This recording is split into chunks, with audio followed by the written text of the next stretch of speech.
Now listen to this story that we will tell to you. The story of the Minnow. 5 passengers and crew. With Gilligan aboard the ship, the skipper by his side. An unexpected storm came up and tossed them with the tide. They found themselves a shipwrecked clan, lost on Gilligan's Isle. Gilligan and Skipper, the millionaire, his wife. The movie star professor and Mary Ann began a brand new life. What creatures they encountered. What riddles did they face? What mysteries did haunt them in a strange but happy place? On the new adventures of Gilligan, All on Gilligan's Island.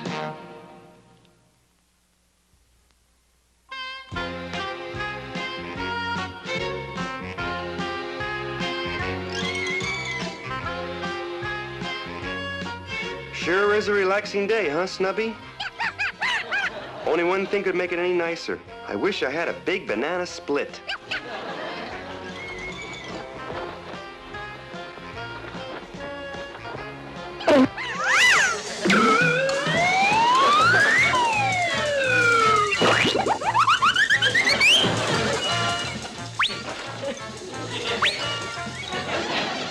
Wow. Whew. That must have been a bonus wish. We both got banana splits. Oh, I'm terribly sorry, Gilligan. I should have been more careful. That's okay, Ginger. What are you going to do with all this fruit? Mary Ann and I are cooking dinner tonight, and I'm going to make a special dessert. It's called Triple Threat Tropical Treat. Terrific. That's my favorite. Then I'll see you both at supper.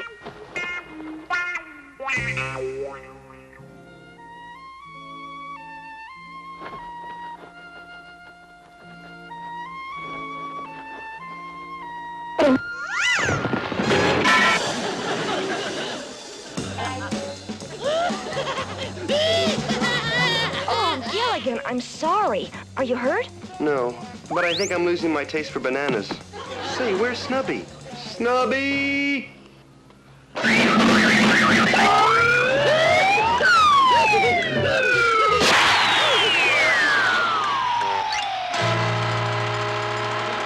Snubby? I just decided bananas are okay after all.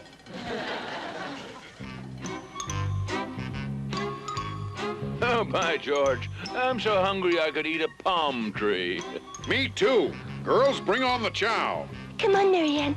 I'll help you serve the main course you cooked. But I thought you were going to cook the main course. Oh, Mr. Howell, you better start warming up a couple of palm trees. That won't be necessary.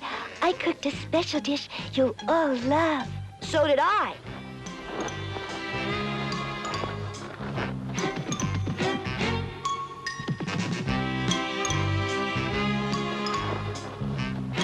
Here comes dessert. Here comes dessert. Triple Threat Tropical Treat? Yes. Isn't that cute? Oh, they made the same desserts. How could we do such a dumb thing?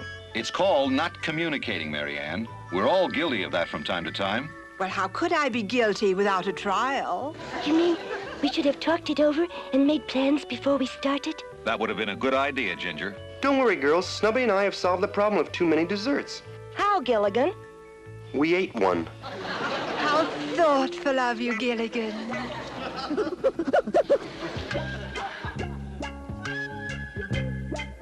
This sign is really going to surprise the professor, huh, Snub?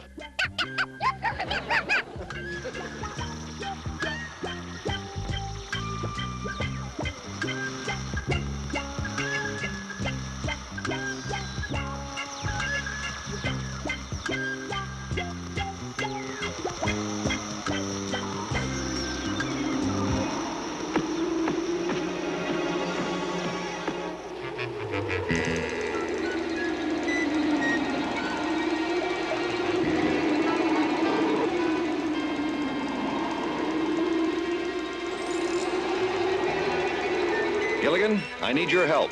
Hi, Professor. I decided what you said about planning ahead made a lot of sense, so I made a sign to remind us. Yeah, well, it's a good thought, Gilligan. And I've just discovered something important that we should all plan ahead on as soon as possible. What's that? My weather instruments, as crude as they are, clearly indicate that the typhoon season is near. Typhoon season? Now, don't get alarmed. The typhoons aren't due for another month, but we should start getting ready for them. Golly, I'll run up the others right now. Gilligan, tell the others to meet in my hut. Right, Professor. Ginger, everyone's meeting in the professor's hut to plan for the typhoon season. Typhoon? Oh, dear. And I've never looked right with the wind-blown look. Everything's packed, Lovey. Think of it, a whole week in our favorite hideaway. Won't it be fun, Thurston? Just the three of us together? The three of us? Yes.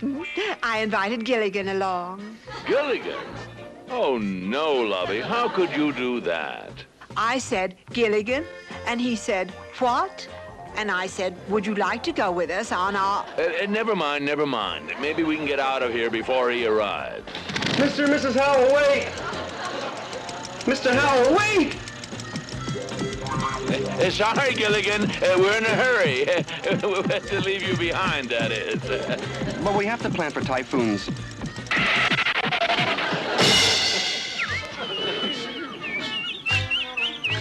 Boy, there's nothing worse than rear-ending an elephant. Gilligan, what did you say? I said there's nothing worse than rear-ending a... No, dear boy. Before that. The typhoons are coming. The professor wants us to meet in his hut. How exciting! I never met a typhoon before.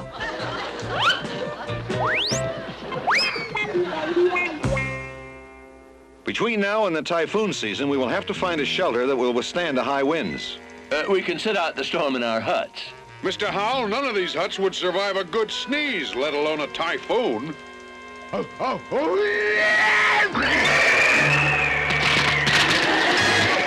Well, Marianne, there's that sunken living room you always wanted. But if we can't hide in the huts, where do we go? By George, I've got it. The cave. What cave, Mr. Howell? The cave where Lovey and I go on our vacations. It's big and it's made out of solid rock. That sounds perfect. But that's clear over on the other side of the island. And the island car can only carry a few people at a time. Don't forget to leave room for my makeup kit and my wardrobe. Oh, and my full-length mirror. And I need plenty of space for all of my money. We have to take along food and supplies, too. What we need is a freight train. Say, that's a brilliant idea, Gilligan. It is? I mean, it is. It is, I think. With the right plans, we can build ourselves an express train that will carry us and our necessary belongings to the cave. Then we better hustle. Look at those clouds. Professor, I thought your instrument said the typhoons weren't due for another month. They did, but judging from the way those clouds are building up, I suggest we make this railroad a rush job. We may be needing to use it a lot sooner than we thought. Now, I've drawn up 2 sets of plans for building the railroad tracks. Mr. Howell, your track crew can start at the cave and work this way. Skipper, your crew can start from here and build toward the cave. The tracks should meet halfway. What about you, Professor? I'm going to stay here and construct the train myself. Snubby will be my assistant. Now, let's get started. Right you are, Professor, and good luck to all of us. Luck is unimportant. It's planning and working together that counts. Planning? Oh, yes, indeed. Come, Lovey, we're off. Thurston, you're the third person today who's told me that.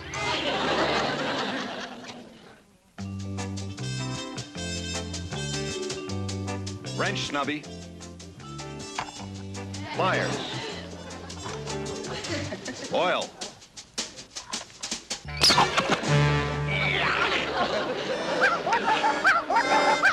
That's okay, Snubby. 2 out of 3 isn't bad. Screwdriver. Bolt. Goodness, the professor certainly is smart to figure out how to build a railroad like this. Oh, I don't know. I always said he had a one-track mind.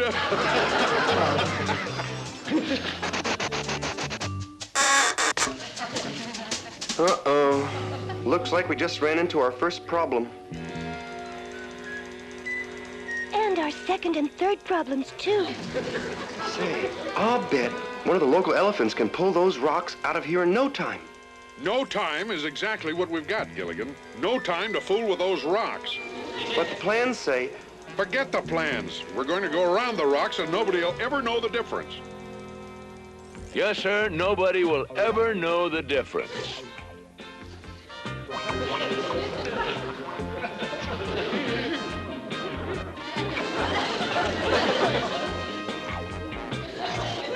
But, Mr. Howell, the plans call for the tracks to pass over a bridge here. Well, why go to all that bother as long as we get from one side to the other? Quite right, dear. When you've seen one bridge, you've seen them all.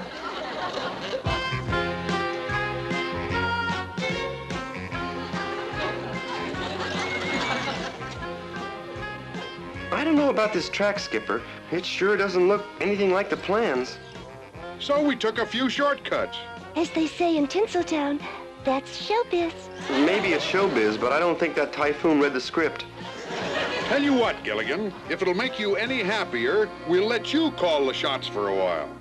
Why, I'm happier already. Okay, here's what the plans say to do next. That's looking swell, just like the plans say it should look. Are you sure this is right, Gilligan? Sure, I'm sure. Here, see for yourself. Gilligan, you're reading the plans upside down. Upside down! Oh, gosh. Sorry, Skipper. Guess I made a little mistake. Correction. Guess I made a big mistake. You and your plans.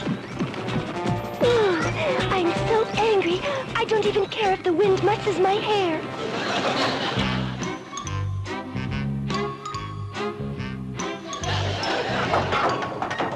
Wait, listen. Skipper, is that you? Mr. Howell, I can hear you. Wow, we must be close to finishing. Oh, my George, we're almost done.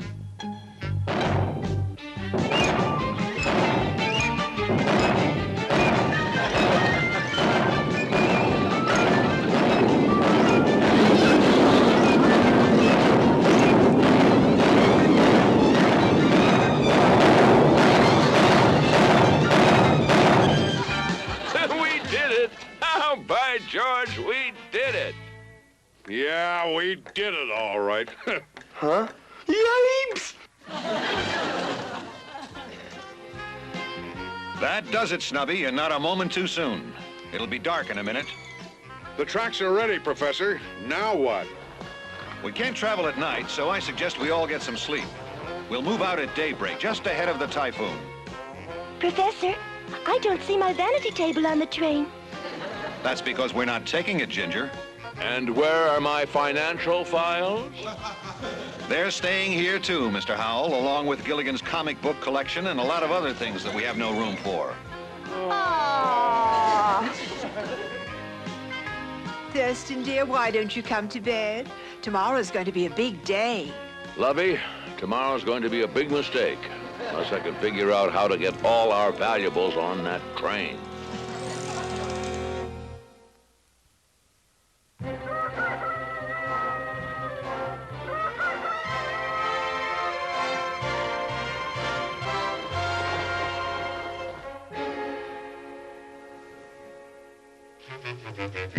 The train. It's gone. I don't believe it. Who would want to steal our train? That's a good question, Marianne, and we better find the answer fast. Oh, my goodness gracious. Our train hasn't been stolen, just borrowed. Borrowed? Why, yes. Thurston took our valuables to the cave. He said he'd be back in plenty of time to pick us all up. We can't wait. That typhoon could hit any time now. We have to stop him. The hand car. Come on, Gilligan.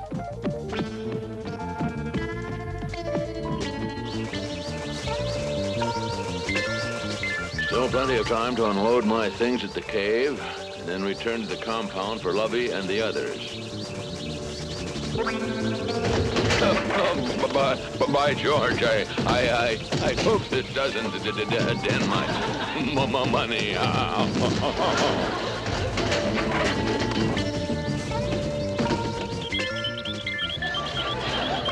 I hope we can catch Mr. Howell in time. So do I, Gilligan. That sky doesn't look too good.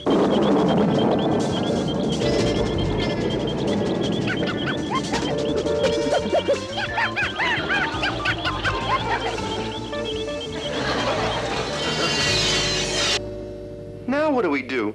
That's simple. You wake him up. Oh, Snubby, you heard the skipper. Wake him up.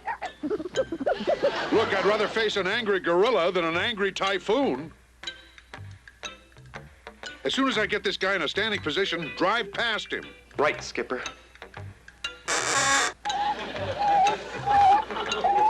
Okay, skipper. Well, that didn't work. We're back where we started. I've got it. Try this, skipper. What on earth is it? A gorilla call. Only gorillas can hear it. I always knew this would come in handy someday.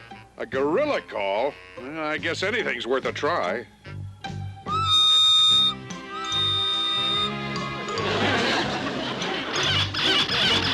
Gilligan! Nice work, skipper. The tracks are clear. Now all you have to do is figure out how to tell her goodbye.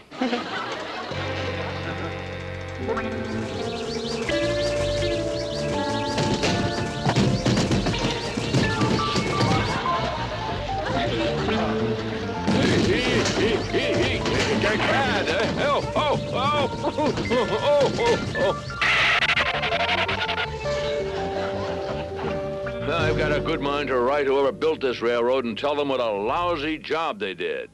Come to think of it, I built this railroad. Oh, well, think of the postage I'll save. Skipper, there he is. All engines stop.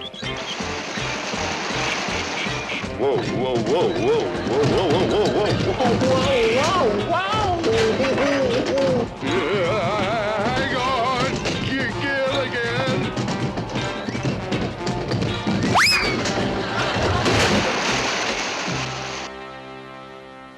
Okay, Mr. Howell, come on out. Oh, you've got your nerve. And you've got our train. Now we're going to take it back and pick up the others. Uh-oh. I think the train has other ideas. Stop that train! There's only 4 things that might stop that train. So what are they? Us.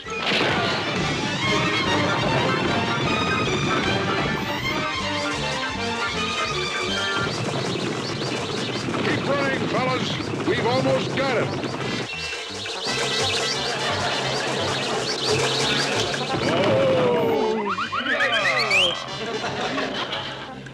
What's happening to the train, skipper? It's headed straight for the cave. Thank goodness. Correction. It's headed straight through the cave. What? Without the train, there's no hope for the others. We'll have to run for the cave and save ourselves. But we're all in this together. We gotta go back to the compound and help the others. Gilligan's right, Mr. Howell. This whole thing happened because you took the train and put everybody in danger. We've got to help the others.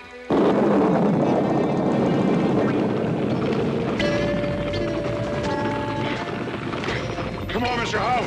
You've got to go faster.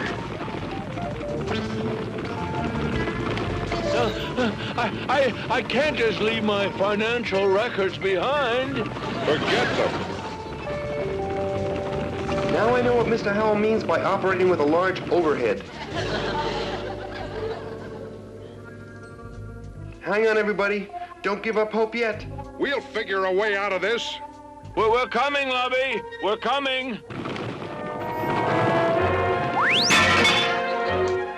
Now, everyone try to stay calm. Calm. Yeah, just keep cool. Skipper, if they were any calmer and cooler, we'd have to wake them up. It's okay, Gilligan. We just heard on the radio that the typhoon has changed course. Yes, we're perfectly safe now. Not even a hair out of place. Oh, thank goodness. What a relief. I shudder to think what would have happened if we'd all been on that train today. Josh, those tracks are an absolute disgrace. What do you expect when none of us bothered to follow the plans? Gilligan's right, and I should have included all of you when I drew up the plans. We should have been communicating and working together right from the start. Oh, how sad. After all that work, our railroad is completely useless.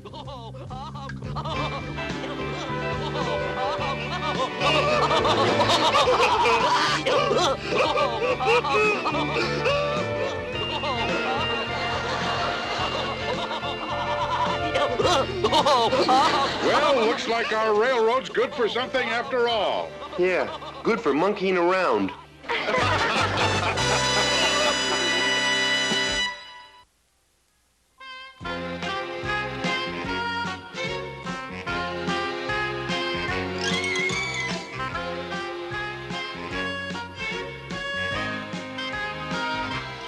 Yes, sirree, Gilligan. Today I sure learned the importance of planning ahead. Gilligan, Right here, Skipper. what on earth are you doing down there? I'm doing just what you said, planning ahead. I don't understand. I want to make sure you'll be okay when the rope breaks. What rope? The one on your hammock. See? No harm done because I planned ahead. Yeah, little buddy, except there's one thing you didn't plan on. I'm allergic to feathers.